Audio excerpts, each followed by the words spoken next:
Itu hadis yang kedua. Sekarang hadis yang ketiga. Ya Allah, ilmu itu ada dua tahapan. Yang pertama dibaca, yang kedua diulang-ulang. Tapi menurut Imam Ghazali, menurut siapa?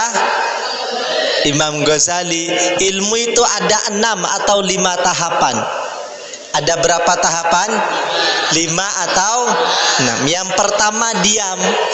Jadi mencari ilmu itu menurut Imam Ghazali, yang pertama as-sumtuh, diam. Ini disebutkan di dalam kitab Ihya Ulumuddin. Yang kedua mendengarkan, as-sam'u. Yang ketiga mempelajari. Sekarang ini mempelajari. Dan yang keempat mengamalkan. Yang kelima mengulang-ulang, dihafalkan. Yang terakhir disebarkan. Yang berat itu ketika mengulang ya. Kalian sudah mengartikan, nyampe di rumah dibawa kitabnya, yang mau baca lagi hadisnya, kok artinya tidak jelas, kok artinya tidak pakai pulpen, tidak jelas, sulit. Maka diartikan dengan baik, yang rapi, yang jelas ketika mau mengulang-ulang ilmu, biar lebih mudah. Hadis yang ketiga, wa an Abdurrahman bin Abdul Qari, diriwayatkan dari Abdurrahman bin Abdul Qari, qala, beliau berkata, kharajatu, saya keluar,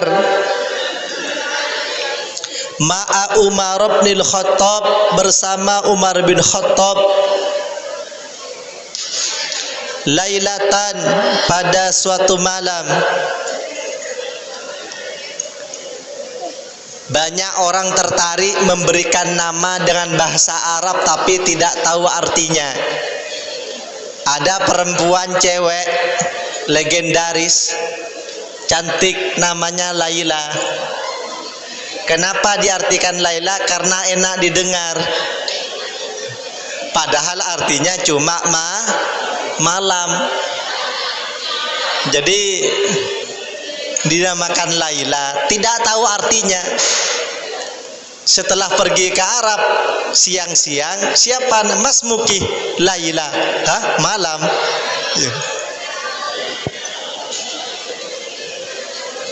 Yang laki-laki namanya Nahar, siang. Nggak pernah ketemu.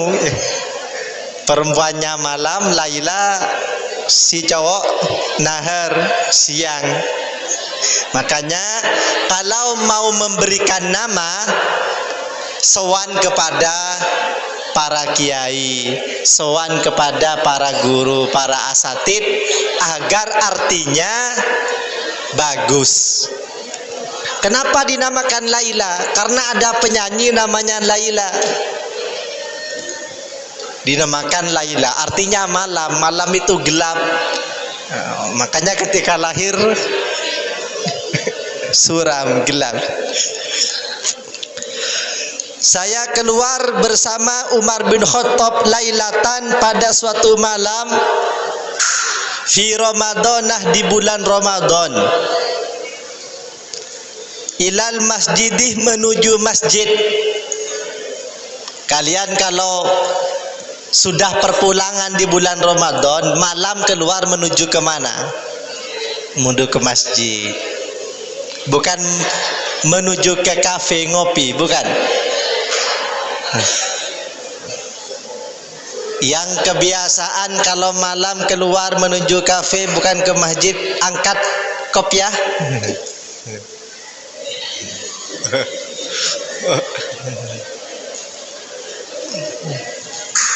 Sering-sering ke masjid. Faidan, maka ketika itu, an-nasuh, adapun masyarakat, Annasu adapun masyarakat,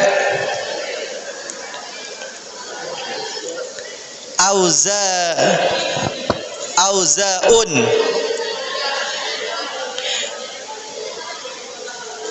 berkelompok-kelompok, berhalaqah-halaqah. Auzaun berhalaqah-halaqah. Mutafarriquna berpisah-pisah.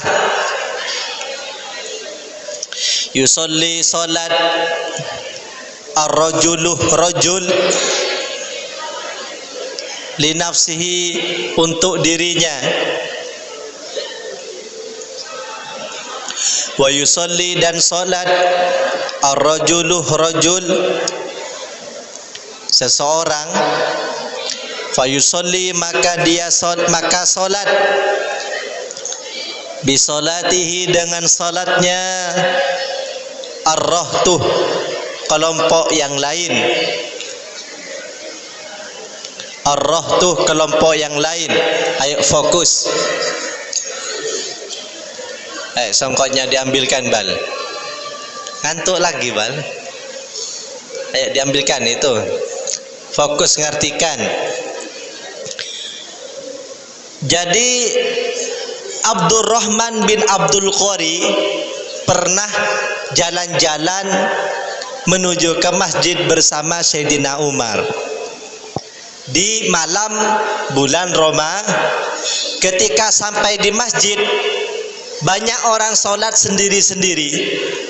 Ada yang sholat di pojok, ada yang sholat di depan, ada yang di tengah, ada yang berjamaah tapi sedikit 3 orang, ada yang di pojok tapi tidak ada di lantai, yang ada di lantai 2. Karena kalau di lantai 2 itu biasanya terlelap. Sholat sendiri-sendiri. Diperhatikan oleh Sayyidina Umar. Ini sholatnya kok sendiri-sendiri ya? Bagaimana semisal berjamaah saja sholat tarawihnya? Jadi di masa Rasulullah sholat tarawih itu bukan berjamaah tapi sendiri-sendiri. Di masa Sayyidina Abu Bakar sendiri-sendiri. Tapi ketika di masa Sayyidina Umar berinisiatif kalau sholatnya itu bersama-sama secara berjamaah. Faqalah kemudian berkata Umaruh, siapa Umar? Ini sungguh diriku ara melihat atau berpendapat, lau jama'tu haula, andai saya kumpulkan mereka. Ayo fokus. Andai saya kumpulkan mereka ala qari'in, atas satu qari atau satu imam, wahidin yang satu, lakanah maka ada hal itu amsalah ialah lebih ideal. Summa azamah kemudian Umar merealisasikan.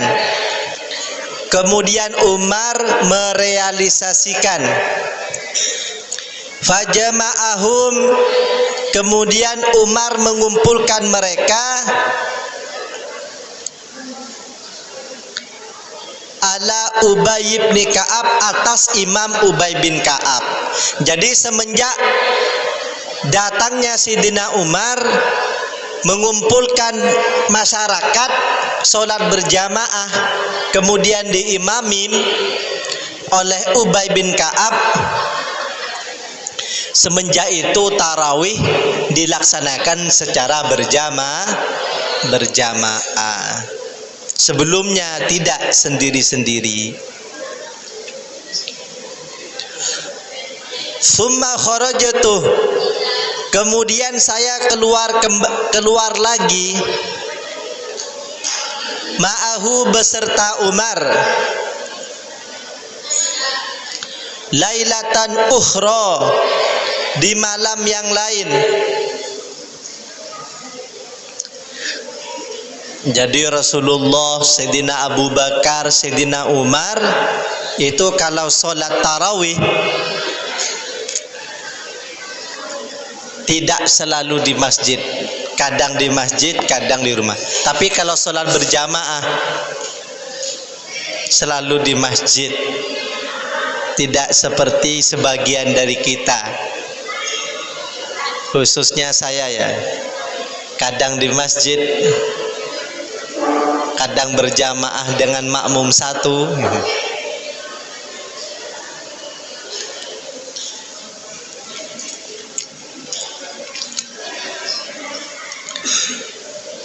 Wan nasu, adapun masyarakat, yusalluna salat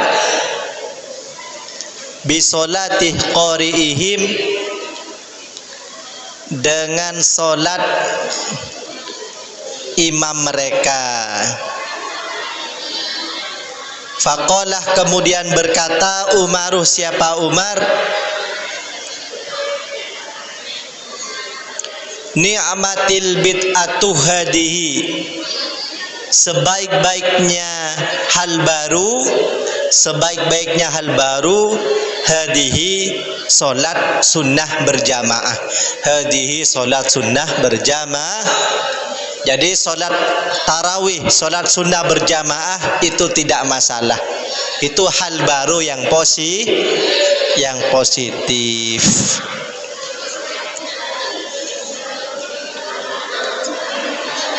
Wallati, adapun solat yanamunah, yang mereka tidur, anha, dari solat, afdaluh, iliyalah lebih utama, minallati, daripada solat, yakumunah, yang mereka melaksanakan,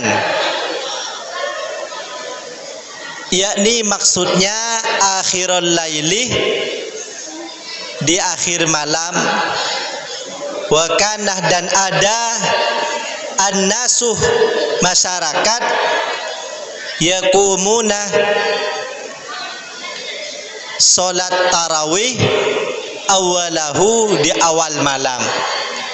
Solat sunnah setelah tidur dan sebelum tidur, solat tarawih sebelum tidur dan setelah tidur sebenarnya lebih utama setelah tidur. Jadi setelah solat isya kalian tidur dulu, nanti jam 12 malam bangun solat tarawih sampai subuh. Itu lebih utama daripada sholat isya kemudian langsung Tapi masalahnya yang pertama itu sulit. Kalau sudah enak tidur, bangunnya itu susah banget. Kalaupun dibangunin pindah ke bawah, ya tidur lagi. Kalau tarawih semacam itu memberatkan. Maka bagi para santri, bagi para pemula, sholat tarawih itu lebih mudah setelah sholat isya. Tapi biasanya para kiai sholat tarawihnya itu kadang setelah sholat isya, kadang setelah tidur malam. Saya pun begitu. Kadang sholat tarawih setelah sholat isya bareng kalian, kadang sholat tarawih setelah tidur jam 12 malam ke atas. Sholat witir kadang setelah sholat isya, kadang setelah tidur malam. Lebih utama mana? Lebih utama setelah tidur dulu, tapi lebih mudah setelah langsung sholat, setelah sholat isya langsung sholat tarawih. Kalian pilih yang mana? Pilih yang bisa kalian lakukan. Tapi Rasulullah, Sayyidina Abu Bakar, Sayyidina Umar itu melaksanakan sholat tarawih, sholat sunnah setelah istirahat, setelah tidur. Tapi masyarakat oleh Sayyidina Umar dianjurkan setelah sholat isya. Kenapa? Kalau tidur dulu khawatir banyak yang bablas. Ya. Sayyidina Umar pernah komplain, pernah usul kepada Rasulullah, ya Rasulullah, ta'muruna an nusalliya awwala waqtin au kama qala. Anda memerintahkan kami solat di awal waktu, tapi kenapa kamu solat Isya menjelang subuh? Sebenarnya solat Isya itu lebih utama dilaksanakan tengah malam atau setelah tengah malam, tapi saya khawatir memberatkan kalian. Ya. Rawahu meriwayatkan pada hadis Al-Imamuh Malikun, siapa Imam Malik, fil Muwatta'ih, dalam kitab Muwatta', wal Bukhari, dan Imam Bukhari fi Sahihi, dalam kitab Sahihnya. Tapi khusus solat Isya, Rasulullah tidak suka tidur sebelum melaksanakan solat Isya. Tapi kalau sholat sunnah lebih utama setelah tidur. Tapi berat, ya, berat. Yang mudah itu istirahat. Wallahu a'lam bishawab.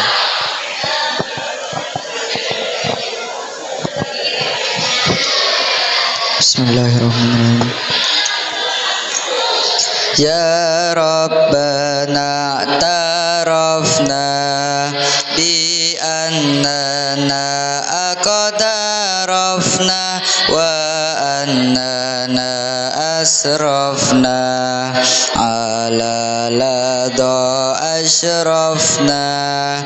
Ya Rabbana tarafna bi annana aqdarafna wa annana asrafna ala lada ashrafna fatub alaina taubatan taghsil li kulli haubah wastur lanal aurati wa aminir rawati waghfir li walidina rabbi wa mauludina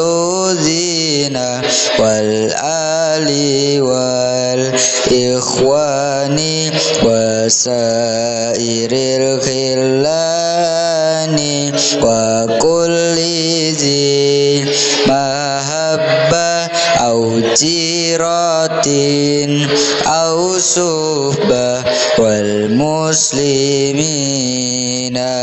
ajma' amina rabbi yasma. Ya Rabbana annana aqdarafna wa annana asrafna ala lada ashrafna fadlan wajudan manna labiktisabi minna bil mustafa rasuli nahto bi kulli suli salla wa sallam rabbi alaihi adal habi wa alihi wa sahbi adada tashisuhbi walhamdulillahi fil bad'i wa